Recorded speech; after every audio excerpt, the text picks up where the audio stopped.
Buenas tardes, chicos. Hola, hola. Buenas tardes, doctor. ¿Cómo están? Me copian perfectamente, ¿no? Sí, Ok.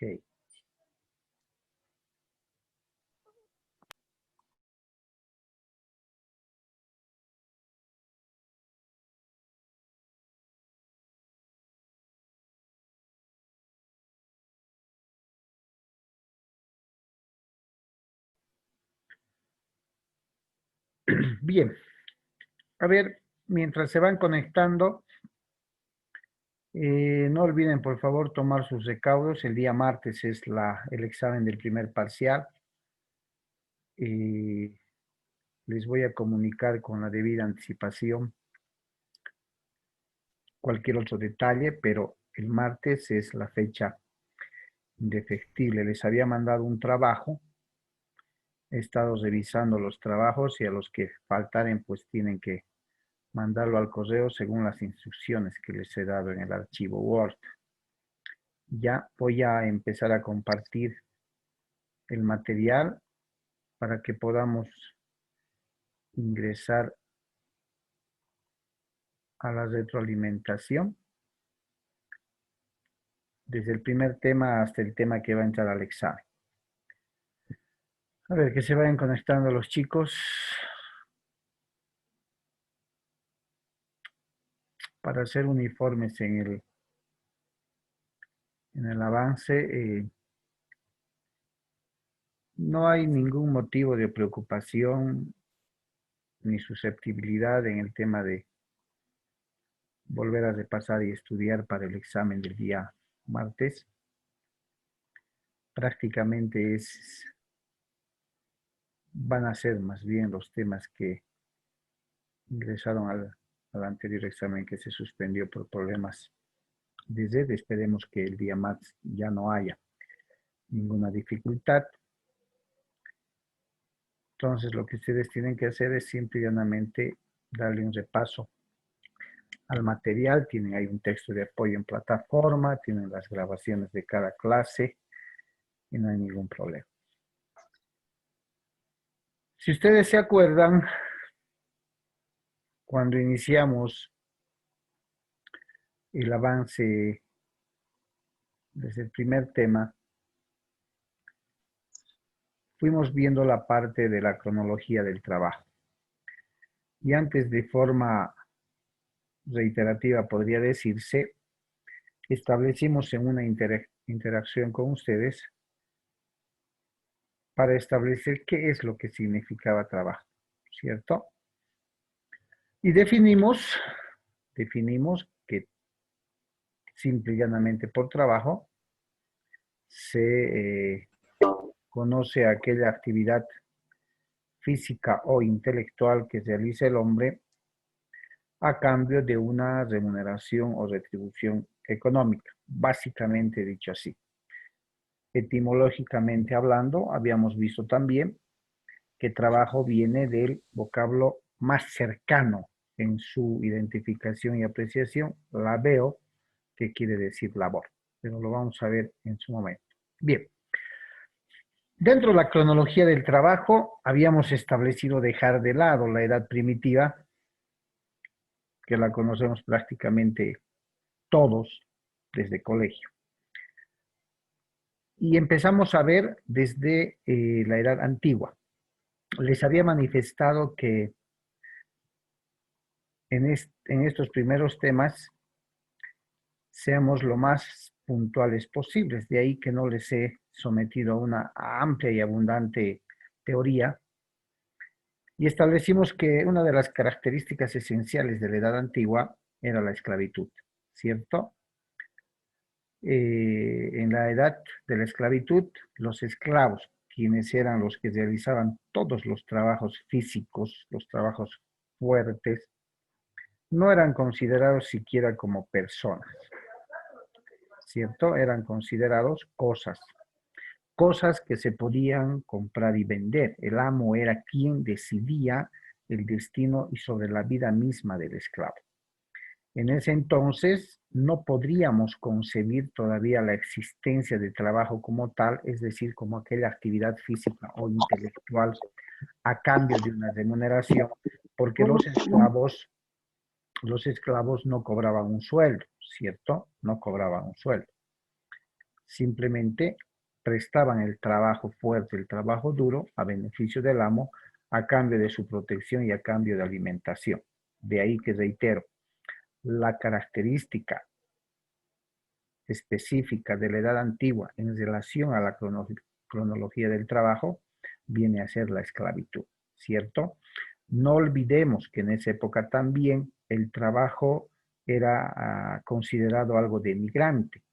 Los blancos, como se conocían la raza noble, no podía de ninguna manera prestar estos servicios, sean físicos especialmente. Eso estaba reservado para los esclavos. Conforme evoluciona el tiempo, llegamos a la Edad Media. La característica especial de la Edad Media viene a ser el feudalismo, ¿no? La aparición del señor feudal, el vasallo, el siervo que sirve al señor feudal, ¿ya? Que también por muchos historiadores fue conocido como un trabajo abusivo. No existía, no existía aún el indicio siquiera de poder establecer la existencia de trabajo como tal, porque el siervo no establecía ningún, no exigía el pago de ninguna retribución económica por los servicios que prestaba, ¿ya? Simplemente acá aparece además el trabajo o el arriendo de la tierra o el trabajo al partido. El feudal, el señor feudal era quien ponía, por decirles, las semillas y los siervos y los vasallos tenían la obligación de sembrar en toda la extensión de las tierras que tenía el señor feudal, porque además aparece el famoso latifundio, ¿no? Para poder, llegado el momento de cosechar, darle al señor feudal o la mitad o la mayor parte de la cosecha. Con la otra parte le servía para su alimentación. Además que el trabajo que realizaban lo hacían a cambio de la protección misma del señor feudal, ¿cierto? Entonces no podríamos establecer que en la Edad Media, con el feudalismo, ya podría haber aparecido el trabajo como tal, ¿no? Vayamos en la historia y llega la Edad Moderna. A esta edad moderna hay que ponerle un ápice bastante importante, ¿ya? Porque la edad moderna se caracteriza por la llegada o la aparición de la máquina, la maquinaria, ¿ya? Por eso es que esta edad también es conocida con el nombre de la edad de la revolución industrial. Origina la llegada de las máquinas, la mecanización de la industria, la producción en serie. Si antes producían 10, 20 objetos o cosas, con la llegada de la mecanización se producen 100, 200, 300. Esto origina que la mano del hombre se ha cambiado por la máquina, ¿cierto? Pero no necesariamente solo trajo aspectos positivos la revolución industrial.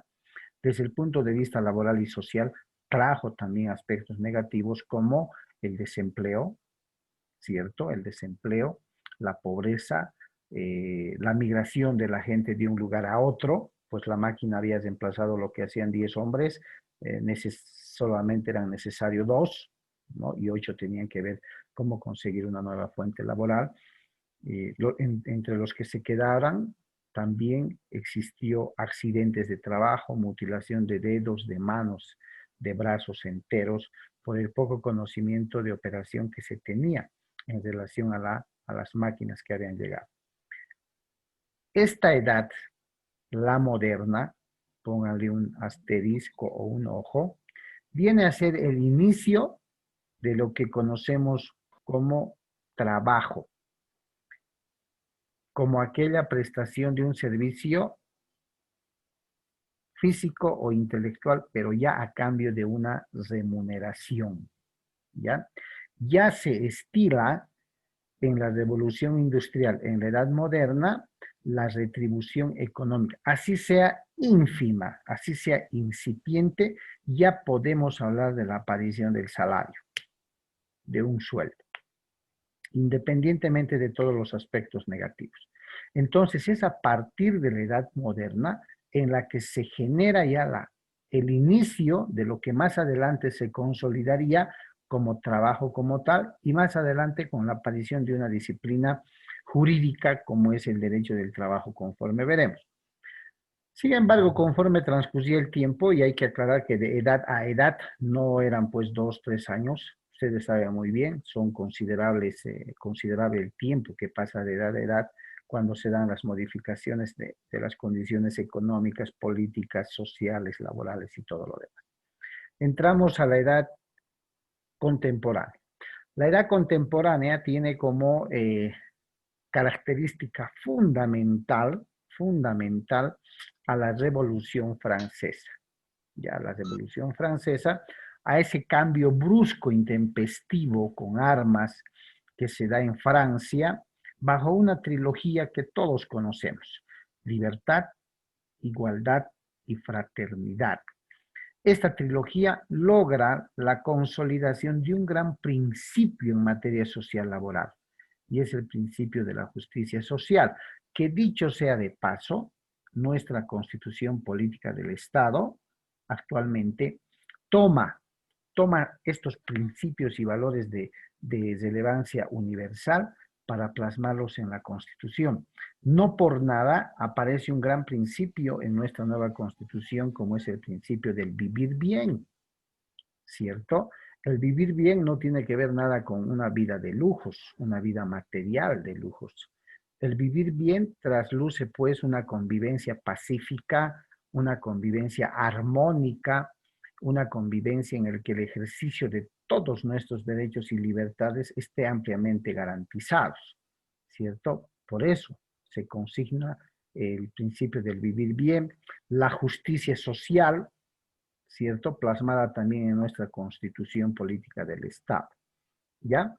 La Revolución Francesa también se denomina revolución ideológica, no solo por el hecho de pretender crear igualdad de derechos y de condiciones, libertades en ese mismo grado, sino que también con la Revolución Francesa existe un cambio ideológico en las personas aquel entonces, en la edad, en la edad contemporánea. Ya por eso es que muchos historiadores la conocen como revolución ideológica, porque hay un cambio ideológico, hay un cambio de mentalidad política. A ver, si ustedes adecuando esa situación a nuestra realidad, por ejemplo, hasta antes del cambio de gobierno, cualquiera sea el medio, el camino, siempre desde el punto de vista académico, la corriente o la ideología política del anterior gobierno estaba cifrada o plasmada por el socialismo, ¿cierto? Y esa era la ideología que a sus simpatizantes o a sus seguidores se iba adoctrinando. Pero esta corriente o esta línea política del socialismo llega el 2006, si mal no recuerdo, cuando existía una ideología política distinta, el famoso neoliberalismo, al que siempre, en todas las oportunidades, el anterior gobierno le daba, vulgarmente decimos, le daba palo, ¿cierto? Que el neoliberalismo, que el imperialismo, que el capitalismo. Entonces, hoy, con el cambio de gobierno transitorio, se está pretendiendo seguir otra corriente política, otra ideología política. Cada una de las corrientes e ideologías políticas tiene su particular trascendencia y sus particulares características. Entonces, en Francia, conforme ustedes conocen hasta antes de la Revolución Francesa, existía una gran brecha social, ¿cierto? El estrato social o la sociedad estaba dividida en dos grandes grupos totalmente distantes: pobres y ricos, ¿cierto? O eras pobre o eras rico. De ahí que nacen varias obras Carlos Marx, por ejemplo, aparece con su obra El Capital.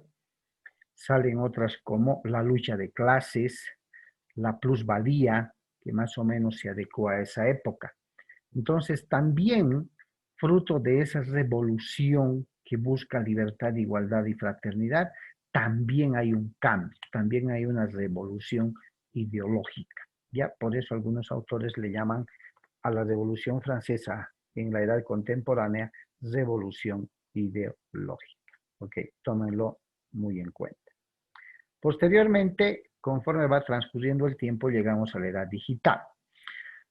Acá habíamos establecido que hay dos posturas marcadas. Algunos que dicen que esta edad llegó con el viaje del hombre a la luna, cuando el hombre llega a la luna, y otros tantos establecían que la edad digital llegó con la aparición del ordenador o computadora.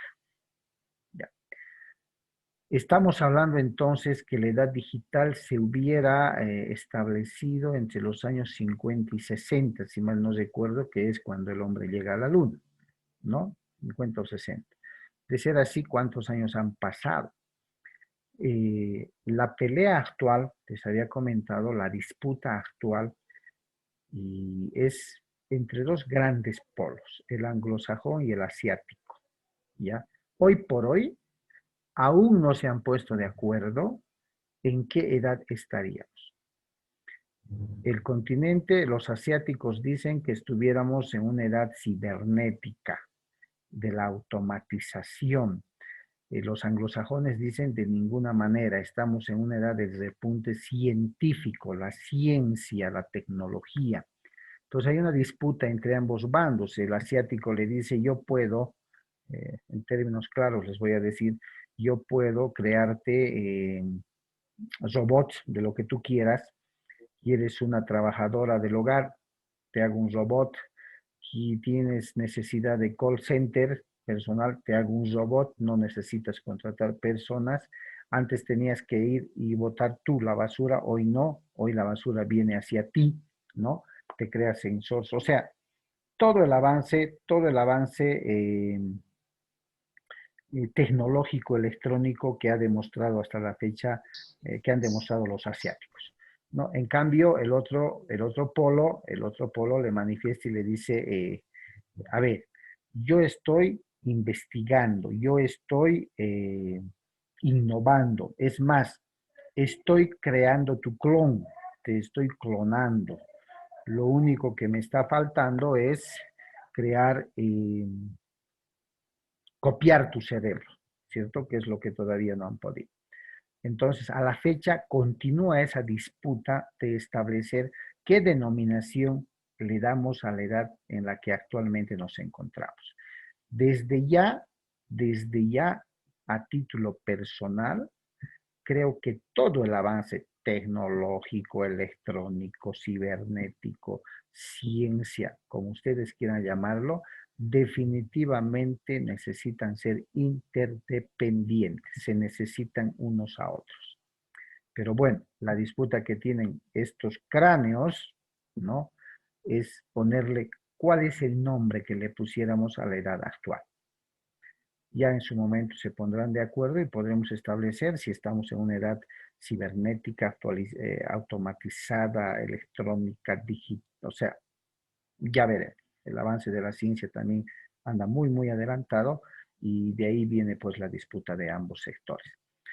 Dentro de la clasificación básica de la actividad de trabajo como es actividad física o intelectual, tenemos la manual u operativa, la intelectual o mental, la virtual a distancia, online, por internet, los trabajos hechos en los penales de reclusión, carcelarios, etcétera, ¿cierto? Los más usados en su momento eran la manual e intelectual. Hoy por hoy, y profundizada gracias a la excepcional coyuntura de la pandemia por el COVID, hablamos de la virtualidad, hablamos por el internet, hablamos de las actividades o trabajos a distancia, innegablemente, ¿cierto? Esa fue la cronología del trabajo que vimos dentro de los primeros temas.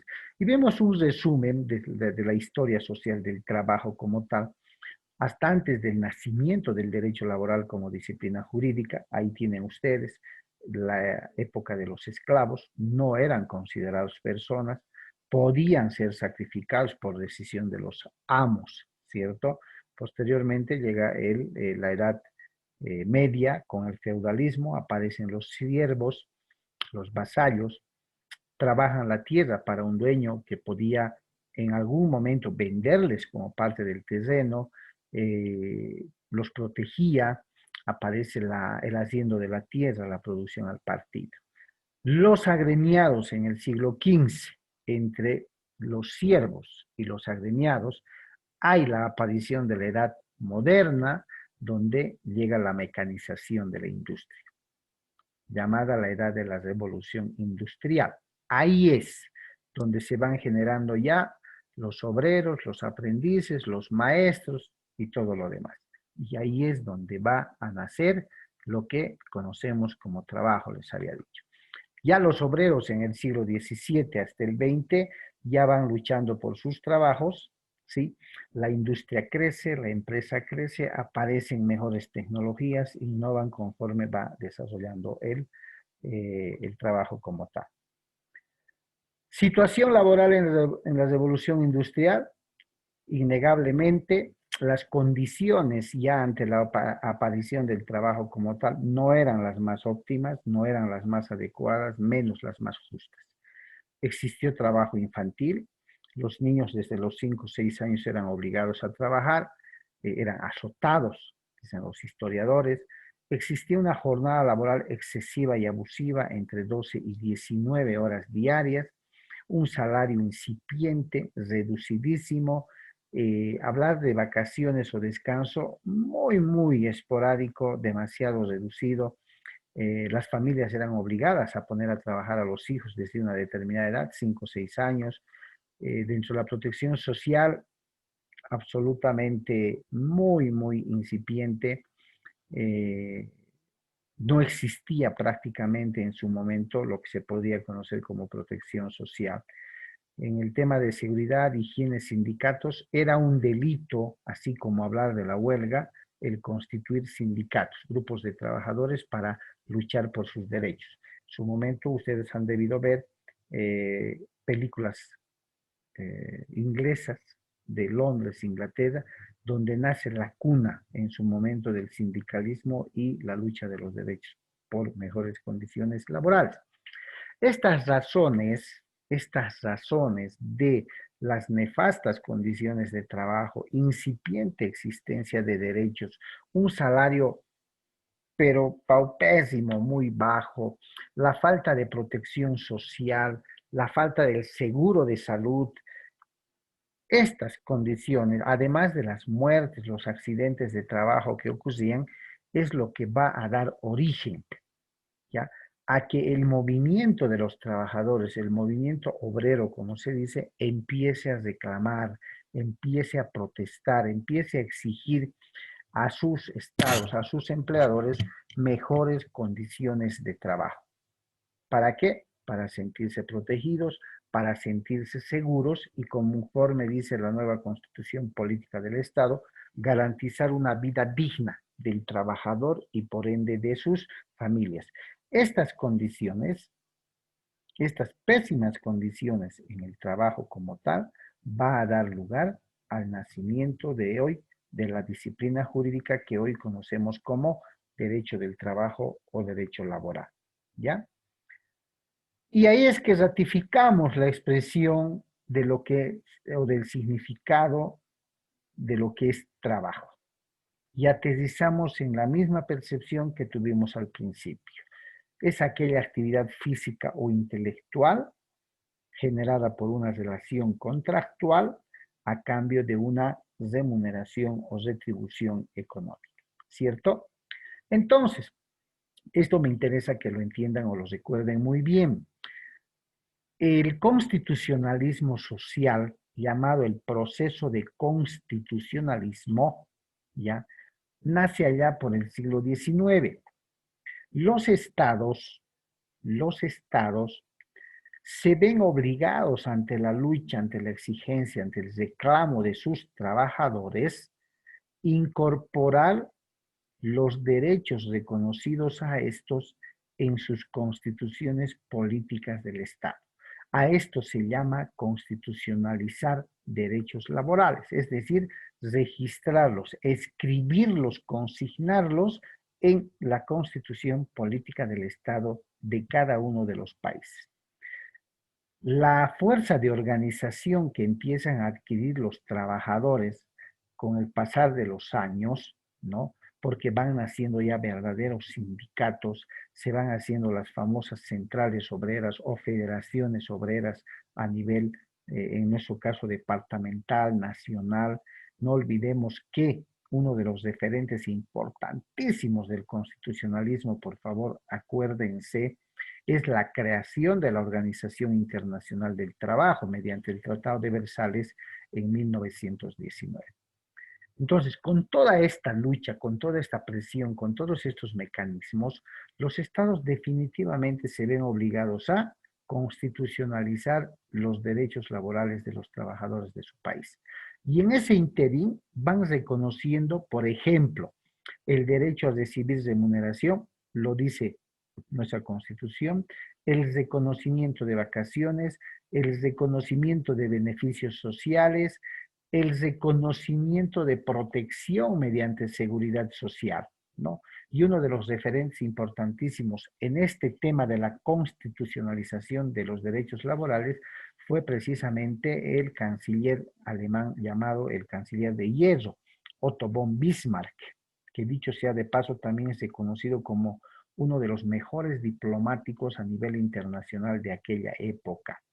Otto von Bismarck, en la Constitución alemana de Weimar en 1919, toma la decisión de sugerir al Estado o al país alemán reconocer derechos en la Constitución a favor de los trabajadores.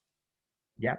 No solo derechos individuales, sino también derechos colectivos como la huelga, la firma y suscripción de convenios colectivos de trabajo, contratos colectivos de trabajo y algunos otros derechos. De ahí es a partir del siglo XIX y en este proceso de constitucionalismo, constitucionalizar los derechos laborales, que todo Estado moderno ha tomado muy en cuenta el derecho al trabajo con la idea de superarlo de acuerdo a las necesidades que año tras año se vaya generando. Porque ustedes saben bien que el trabajo es algo totalmente dinámico. En materia legal, en el tema de normas legales en materia laboral, mínimamente en Bolivia, cada 1 de mayo, el gobierno de turno siempre les regalaba un paquete de normas a los trabajadores. Y en ese paquete de normas se estaba reconociendo muchos más derechos, se estaba brindando otros ya existentes, y bueno, por la sencilla razón o sobre pretexto de que el trabajador es el sujeto débil de una relación laboral. Tenemos referentes importantísimos a nivel internacional en este periodo del constitucionalismo de los derechos laborales. México, mediante su declaración de Querétaro en 1917, como país y dentro de su constitución, ya reconoce a sus trabajadores derechos laborales constitucionalizados.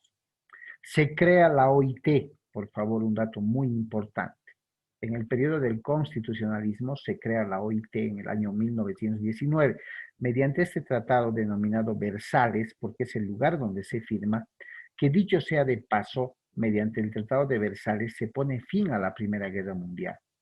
En este fin de la Primera Guerra Mundial se crea la OIT, Organización Internacional del Trabajo, que viene a ser la máxima instancia a nivel mundial para la protección, defensa y consolidación de los derechos laborales.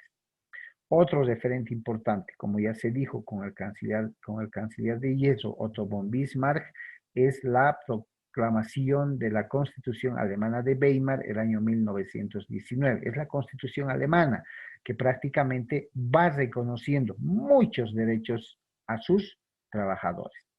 ¿Listo?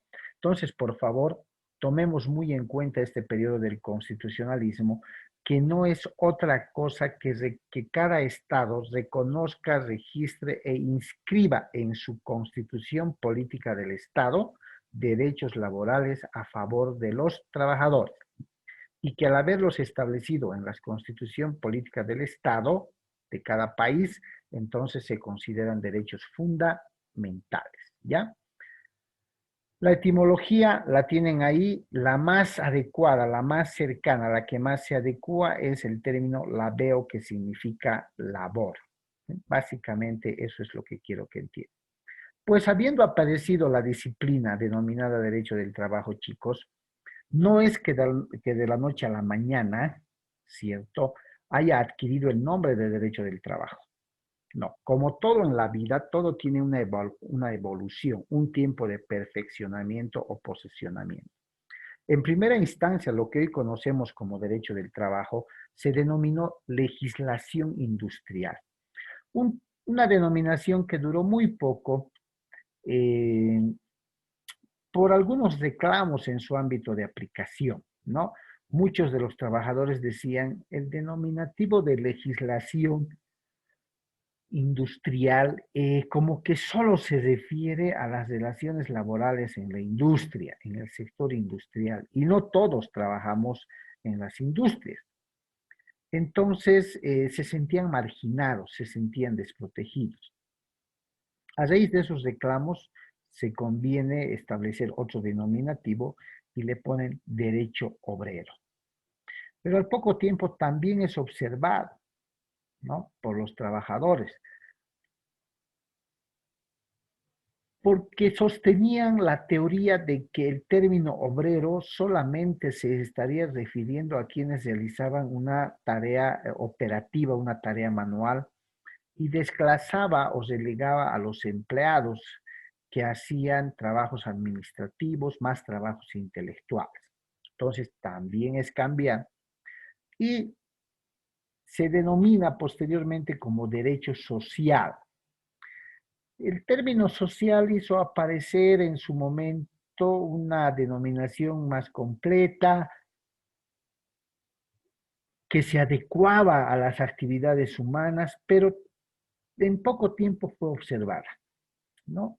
Los que discrepaban con esta denominación decían el término social es muy genérico, se refiere a la sociedad en su conjunto, es muy general, no nos sentimos protegidos ni identificados con esa norma. Bueno, vuelven entonces a cambiar y llegan a establecer que se denomine derecho del trabajo, para no excluir a ningún sector, sea físico o sea intelectual. Dicen ellos que se llame derecho del trabajo. Ese derecho, como un conjunto de normas jurídicas, lo que va a hacer es incluir a todos los que realizan una actividad física o intelectual. Entonces, generan la existencia de un equilibrio para que nadie reclame. Y a partir de ahí es que lo que hoy conocemos como derecho del trabajo se queda y consolida con esa denominación. ¿Listo? Pero es importante, y hasta un pecado capital, les había dicho, que estando tomando y avanzando la materia del derecho del trabajo, no conozcamos a ciencia cierta cuál es la definición del derecho del trabajo. Y como todo derecho, es pues un conjunto de normas jurídicas de orden social que tiene como fin regular las relaciones entre el empleador y el trabajador. ¿Cómo regula esta relación empleador-trabajador? Mediante la otorgación de derechos y obligaciones. Así las genera. Se crea un conjunto de normas legales que tienen que ver con un orden social, dice laboral, con las cuales vamos a regular los derechos y las obligaciones, tanto del empleador como del trabajador. Entonces, así se debe definir al derecho del trabajo como tal. ¿Listo? Continuando, habíamos llegado a conocer las fuentes del derecho del trabajo, que además que, como toda disciplina jurídica, lógicamente es menester conocer de dónde emerge esta disciplina jurídica, cuáles son sus fuentes que irradian su importancia, su postura. Y una de las fuentes, si no la más importante, pero la principal tiene que ser, es la Constitución Política del Estado. Porque si retrocedemos atrás y vemos el periodo de constitucionalismo social, estamos estableciendo de que el año 1917-19 los estados empiezan a reconocerles derechos y los empiezan a plasmar en la constitución política del Estado en un régimen que se llama laboral, ¿cierto? Régimen laboral. La nuestra está consignada a partir del artículo 46 al artículo 52 de la constitución política del Estado. Otra fuente importantísima que en materia laboral es muy aplicable, la costumbre. Aquella repetición de actos, tradiciones y conductas que a través del tiempo se van transformando y van adquiriendo fuerza de ley y que además son heredados a nuestros nuevos descendientes. La legislación comparada no es otra cosa que la hermenéutica de realizar la comparación de dos o más normas de hermanos países en materia laboral, cuando nuestra Ley General del Trabajo no prevea el tratamiento, sustanciación y resolución de un determinado caso, de un determinado problema que se puede presentar. Uno revisa la Ley General del Trabajo y resulta que no está regulado ese aspecto, entonces puede acudir a la legislación comparada, a las normas laborales de otros vecinos países, para poder investigar qué es lo que ese país ha regulado con respecto a esta situación nueva que se nos ha presentado. De ahí se colige que se puede aplicar, aunque de manera enunciativa, normas laborales de otras legislaciones de países vecinos que tengan similitud con el caso que estamos tratando. No es una aplicación directa y obligatoria. ¿Por qué? Porque es la legislación de otro país. Pero sí nos sirve para poder empaparnos, estudiar más, ampliar nuestro criterio y decir esto es lo que se puede proponer. ¿Ya? La jurisprudencia, otra fuente del derecho del trabajo. Ya habíamos dicho que la jurisprudencia es aquel conjunto de razonamientos prácticos, reales, de los altos tribunales de justicia para crear una línea, un precedente legal, para que en otros casos similares o iguales que vayan a ocurrir, los jueces, los vocales y los magistrados sepan cómo aplicar o cómo arreglar ese problema. ¿Ya? Muy importante la jurisprudencia.